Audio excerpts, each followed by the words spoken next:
Қайырлы күн. Бүгін сіздерге круассаны пісіріп көрсетемін.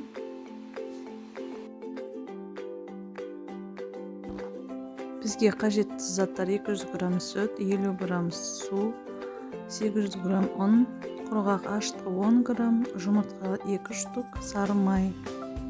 Осы еріген болу керек. Шекер 2 ас қасық қосамыз. Ең бірінші қамырын едік. Су, жылы сүтті құямыз.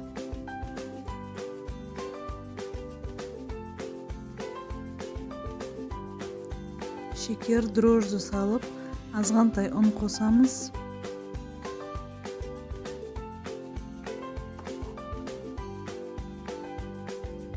Араластырып,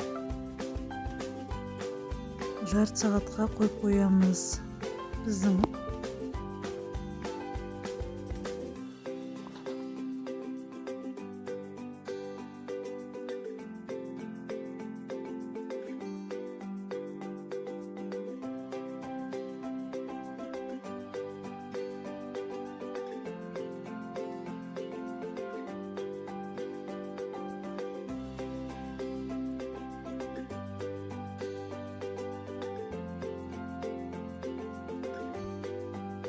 бетін жауып қойып қоямыз. Енді ашып көргенде осылайынан ұн көтеріліп тұрған болу қажет. Енді осының үстіне комнатный температурадағы майды салып, араластырамыз. Қалған ұнды салып, қамыр илейміз. 2 сағатқа осы қамырды мұздатқышқа қоямыз.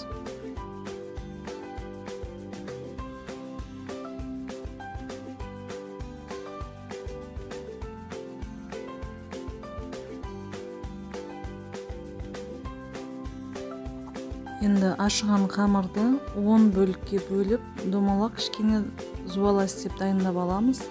Одан кейін 10 бөлігін жаямыз. Жайып атқан кезде жайылған қамырдан үстін бір нәрсемен жауып қою қажет.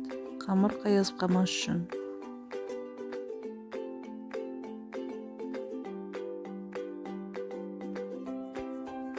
Жайылған қамырларымыздың үстіне бөлме температурасындағы майды жағамыз.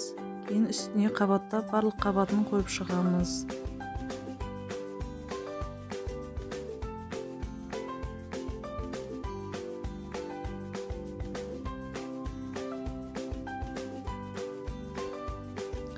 Енді осы дайын қамырды мұзға салып қоямыз. Бұл дайын қамырымызды сақтауға болады. 30 күнге дейін сақтай аласыздар.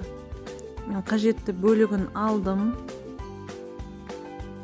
Осыны алып жаямыз. Ортасына өзіңіздің қалауыңыз бойынша шоколад салсаңыз болады.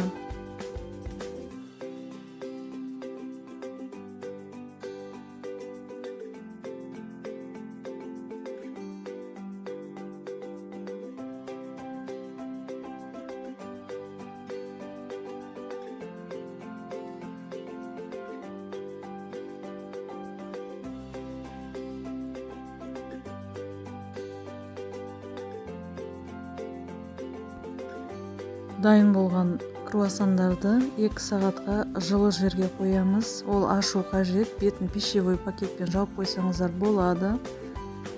Духовкаға пісіретін кезде әдемілеп жұмыртқаның сарысын жағамыз. Мен жұмыртқаның сарысымен майды қосып жақтым. 180 градуста 15 минут пісіріп аламыз. Үй жағдайында да круассандарды осылай пісірсеңіздер болады. Ас болсын.